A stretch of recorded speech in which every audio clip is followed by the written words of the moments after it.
परमेश्वरा, चहा गरम असतानाच नंदूला पिढ्याची सुबुद्धी दे रे देवा, नाहीतर कामात रमून जाईल आणि चहाचं सुद्धा विसरून जाईल. घेते. अरे वा, आज काय गोडाचा बेत दिसतो की काय?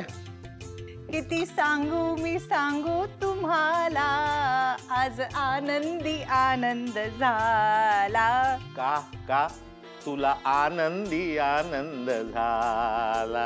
कारण माझ्या भावाला, तुमच्या लेकाला प्रमोशन मिळालेलं आहे. काय सांगतेस? म्हणजे बहिणीच्या पावलावर पाऊल टाकून प्रमोशन? रोहन आणि अधीराच्या मार्गातले सगळे अडथळे असे हळूहळू दूर होताना दिसतायत मला. अगं, तो आधीपासूनच मोकळा होता.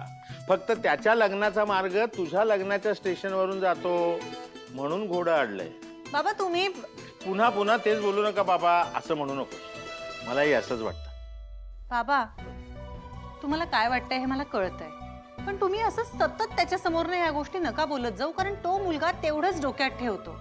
बाबा, त्याचं लग्न ठरलंय. मग आता माझ्या लग्नासाठी तुम्ही त्या दोघांना थांबवून ठेवू नका.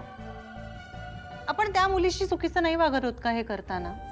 आणि बाबा, समजा नाही माझं एवढ्यात लग्न नाही ठरलं तर काय करणार आहात? अगं, पण आपण असं म्हणायचंच कशाला? नंदू, बराच काळ आपण तुझ्या लग्नासाठी धडपड केलेली नाही. तू म्हणालीस डॉक्टरेट मिळेपर्यंत थांबा. मी तुझं ऐकलं. बाळा, पण आता सगळं झालंय ना. अगं, तू मुलं बघायला सुरुवात कर.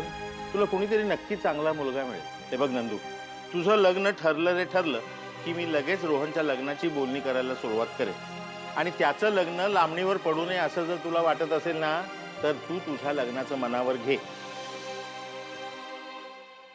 सुनो ना सुन लो ना, हम सफर किसी को चुन लो ना.